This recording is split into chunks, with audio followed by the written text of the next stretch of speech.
Good morning mga ka-bookkeeper. Ako nga pala si Charlie Espino, Senior District Bookkeeper ng Mabini District, Division of Bohol, Department of Education. Ang topic natin uli ngayon ay bank recon.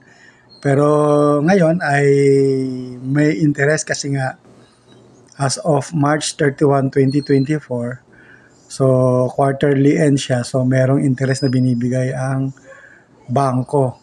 Yung ibang bangko, Land Bank, ibang bangko ay DBP. Ating pag-aaralan natin ngayon ay DBP na bank recon. At ito yung ginagawa namin sa eskwelahan. Simulan natin mga ka-bookkeeper. Ang unang hanapin natin ay siyempre yung bank balance. Makikita natin yung sa bank balance, sa bank statement.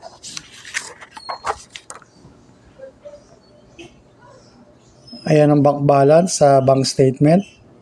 Closing balance nila, 20,114. Kung titignan mo yung detail, pareha sila. 20,414.75. So, ating isulat sa bank balance.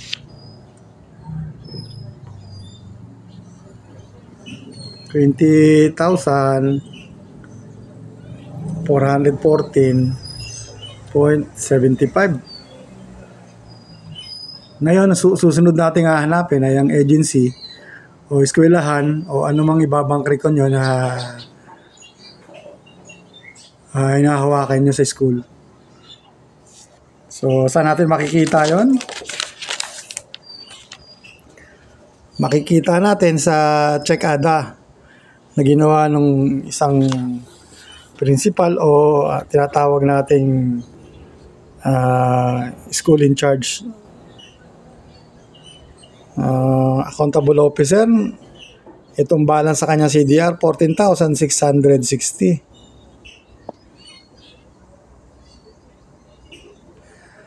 So, isusulat natin sa agency balance, 14,660.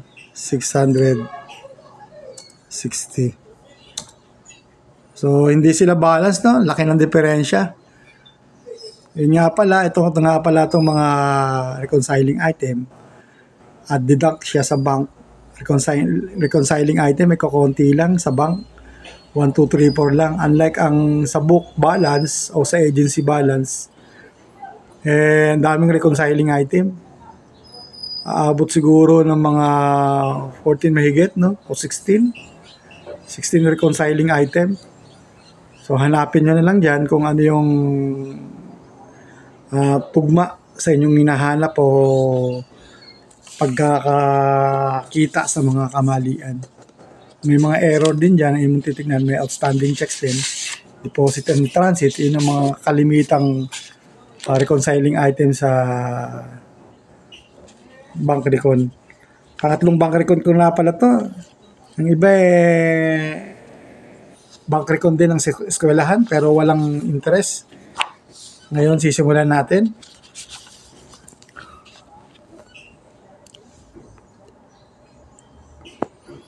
Gaya ng sinabi ko, no?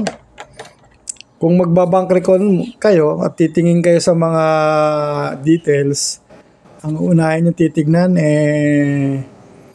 ang bangko papunta dun sa check ada. Kasi ang check ada, kung titignan nyo, nakasequence yung check number 6, 7, 8, 9, 10 hanggang 16. Unlike ang bangko, so hindi siya sunod-sunod, no? Random. Depende sa pagkakapasok ng cheque sa bangko. Kung anong mga date siya pumasok, magkakaiba siya ng date. So magkakaiba din siya. Unlike sa check ada, sequence ang check number at may mga corresponding dates din siya, no? So simulan natin. Paano nga ba sisimulan? Tingnan natin muna reconciling item sa mga check number. Number 8 o 7 na halagang 4,630. So hanapin natin ang check number na to at saka corresponding amount sa check ada. Ito, no, 87. Checkan natin itong 87. 87 At check natin yung amount kung 4,000 nga at saka 630. O nga, 4,600. 4,000 at saka 6,300. Ang susunod nating item ay ang check number 14 o 16. 14 o 16 na may corresponding amount. Hanapin natin ang 14. Ito, ang 14. Ang 14 tsaka 16. Tingnan natin yung corresponding amount niya. Tama, no?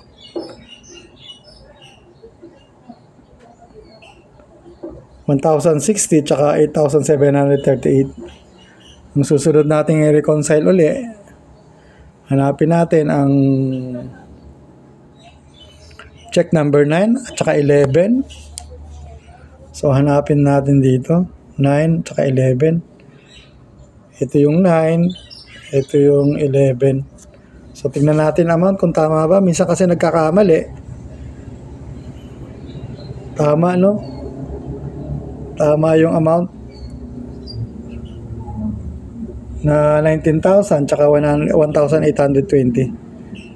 So minsan kasi iba yung sinusulat sa check-ada tsaka yung sinusulat dito sa bangko. Kung ano yung pumasok sa bangko, doon natin malalaman.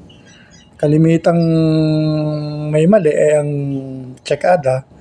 Ang bangko, kung ano yung pumasok sa kanila, yun ang nire-record nila. So kung hindi magkaparehas, meron na naman tayong reconciling item na kung saan iba na naman ang pagsusulatan no? Ang mga either na understated ang book balance, ang bank balance, overstated ang book balance or overstated ang bank balance. So ang susunod nating reconciling item yung 10, 12 at saka 15. Hanapin natin 10, 12 at 15. Saka tingnan natin yung amount ng 10 2,800. Ayun, 2,800. Ang susunod 3,475. Ang 12 at ang 15 9,190. So na-check na natin lahat, no? At tignan natin ngayon, malalaman natin kung meron tayong outstanding. Balikan natin yung check-ada. So makikita nyo, yung check number 6 hindi pa pumasok sa bangko. Nagkaroon tayo ng mga tick mark para madali natin makita. Tsaka check number 13. So yan ang ating reconciling item sa ating outstanding check. Basta outstanding check nire-record natin sa bangko.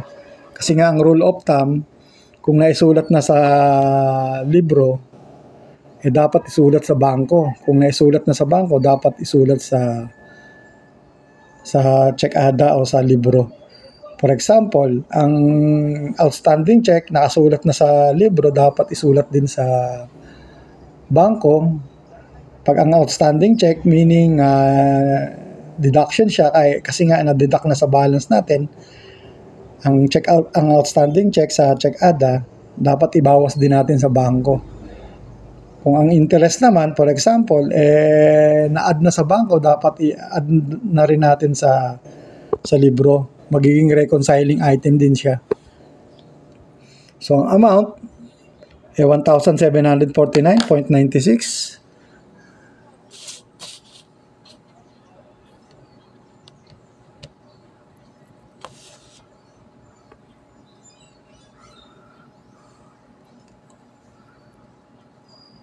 $749.96. Tsaka yung check number 13. Check number 13 na may amount na 4,000.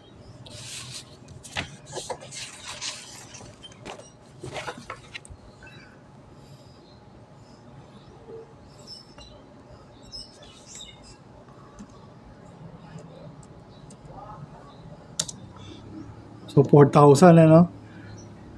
Sinulat ko na yung mga detail kanina.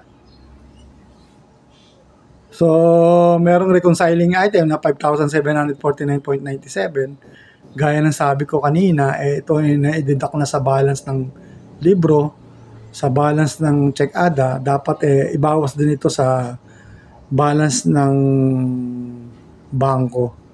So balik tayo dun sa pinaka-main kasi ito ang outstanding check, schedule number 1.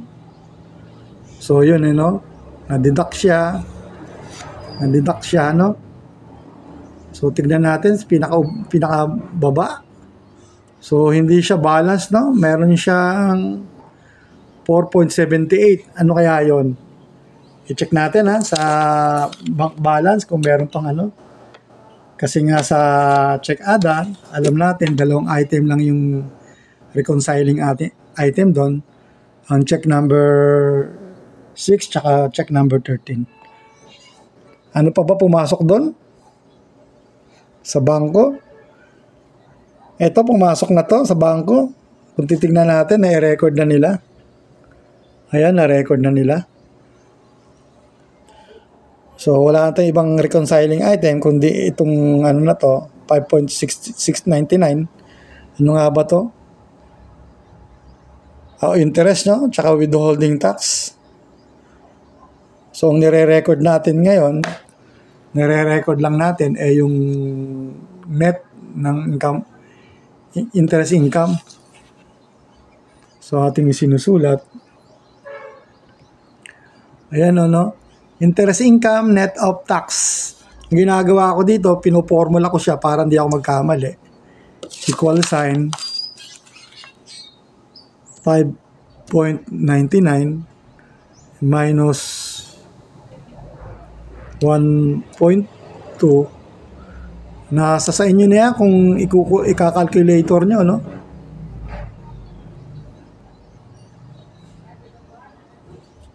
So, balance na ba?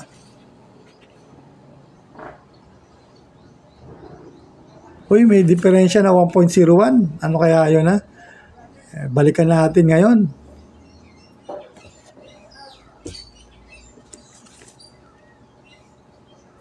Ang balance ng 14.660 sa bangko 0.75. So meron tayong pagkakamali siguro dito sa pag-record.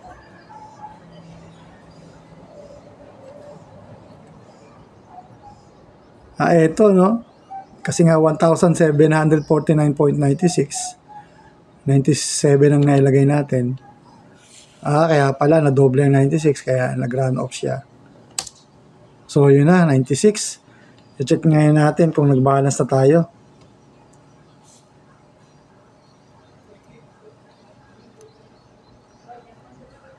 Ayun, nag-balance na tayo, mga ka-bookkeeper. So as of March 31, 2024, nag-balance na tayo sa libro tsaka sa bangko. Ang nakikita natin, ang reconciling item sa libro ay ang 4.79 ang interest net of withholding tax.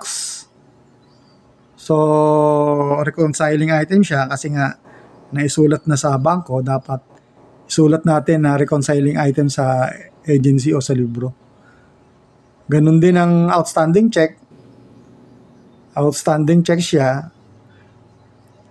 Makikita nyo, naisulat na siya sa libro o sa check ADA na minus na siya. Dapat i-minus din siya sa bank balance. Kaya nga negative siya. Makikita nyo, negative siya. So binawas na siya natin. So yun lang, dalawang reconciling item. Yun nga pala sa interest, meron akong na-encounter na eskwelahan na simula nung first quarter, hindi pa kinukuha ng Bureau of Treasury yung interest income. So dapat nagpabilin siya o mananatili siya sa interest income hanggat hindi nakukuha ng Bureau of Treasury. Kasi kung ite-take up natin sa libro, dapat meron tayong journal entry na gagawin. Kaya dapat ang pinaka-safe natin gagawin mananatili siya sa interest income hanggat hindi kinukuha ng Bureau of Treasury. Or kung sa bandang huli, hindi pa rin kinukuha ng Bureau of Treasury ang interest income, isasama na natin yon sa Annex G na kung saan kukunin na siya ng Bureau of Treasury. So hanggang dito na lang mga ka-bookkeeper. Thank you.